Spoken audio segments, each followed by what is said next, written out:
Let's start with you, Praise, right? Yes, so tell us.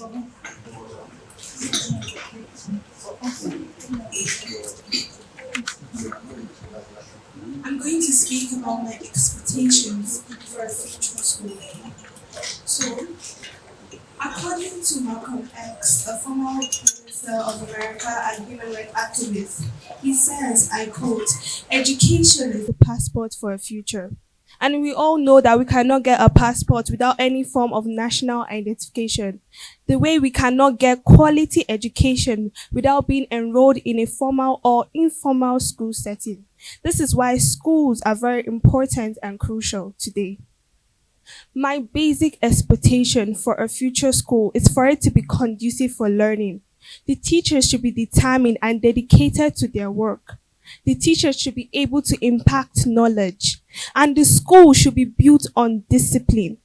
The school management should not only be interested in profiting of the students, but providing quality education. Now, my expectations for a future school is a school that is intentional on not only educating the students as well as possible, but ensuring and helping the student thrive in any possible way. That means a school should be keen on making the students well-rounded individuals, not only focusing on academic, but also on extracurriculars and them learning skills that will better their lives.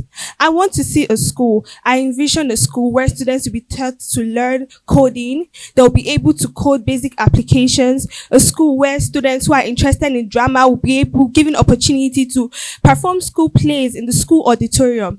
I envision a school where students interested in current affairs will be able to write the school papers where they will talk about national, international, and important events that happen in the school.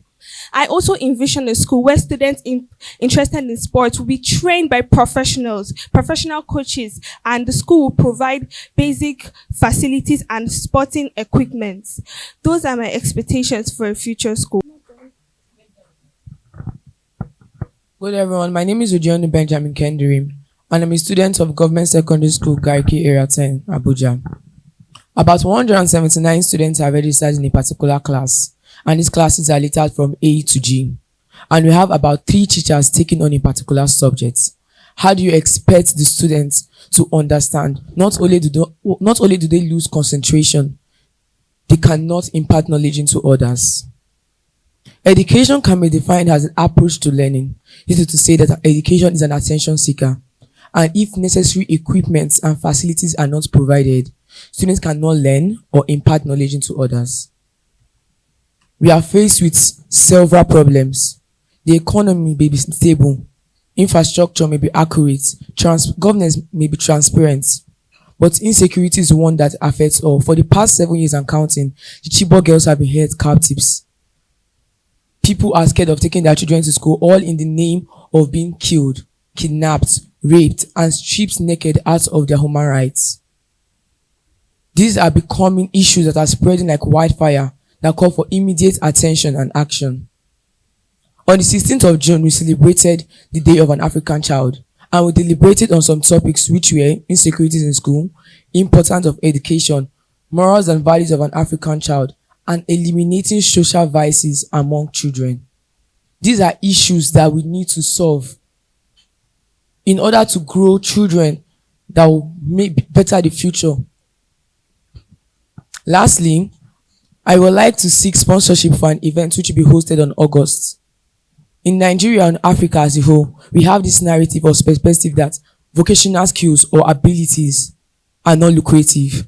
That is why my team and I have decided to host the food festival, which not only seeks to be insightful, educative, effective, and also entertaining. Thank you. Wow, let's celebrate Benjamin as well. Thank you. Thank you. And over to you now, Fatima. Good afternoon, everybody. My name is Fatima Haliru Yahaya, and I'm a student from Roberto School, and I'm going to be talking about my ideal futuristic school.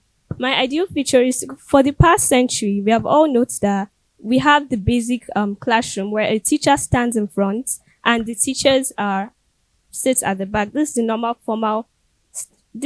formal that we have all seen for, and this all needs to change. So I'm just going to conclude how we want the ideal classrooms to be. So first of all, we should have a proper record keeping of attendance of students, which is when you're coming to classroom, they should have good technologies that can be able to scan students and tell them that, oh, these are the students present, not teachers wasting their times and marking the attendance list. And second, we should have something called part-time schools, which is you can choose to come in the morning or in the afternoon. And another one is we can choose something to come for online schools, which is when you're not able to attend schools, you can be able to attend it virtually with your classmates. That is, you don't have to miss the entire school. Because there are so many times when you just miss school because maybe you're sick and then you miss the whole lesson. So I feel like we should have another, like an online where you can all be able to interact with your classmates also. Thank you. These students have great thoughts and they have expressed their thought about what they want to see in the nearest future, how they want school to be. It would be nice though. Just imagine they ask you, are you not going to school? You say, I'm off today, Jerry. After all, daddy too is off. Why not? I don't have lecture today and then I can go secondary school. That would be so cool. Thank you guys very much. Okay, let's just take one or two feedback from them. If what they have said is actually realistic. They are talking about something futuristic. Is it realistic? Can anybody who can manage 30 seconds? Okay. It is definitely realistic, and I'm sure there are schools that are running most of the things. I noted what they mentioned. The young lady said discipline, the environment, intentionality in making well-rounded students. He talked about the challenges that are there if they can be taken away to make for the school of the future. And she emphasized on online classes. There are schools already doing that. So it's realistic. Well done. Thank you very much, Ma. Thank you. Okay. Okay.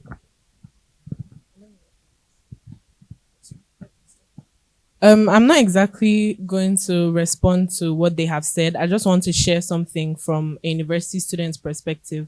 First of all, we need to really emphasize on study patterns. A lot of students and a lot of children have problems studying because they do not understand the importance of academic validation.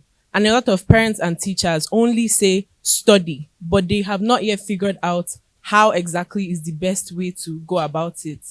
There are a lot of people are very different. There are people that learn visually. There are people that learn by practicalizing. Some people remember from hearing what they have been told about or from telling someone else or explaining to someone else. We really need to sit down and figure out people's study patterns, because when you really understand yourself and you know that this is something that I need to do and you do it in the way that you can do it, you would definitely be willing to have academic validation by yourself without anybody needing to give you or make you have that validation.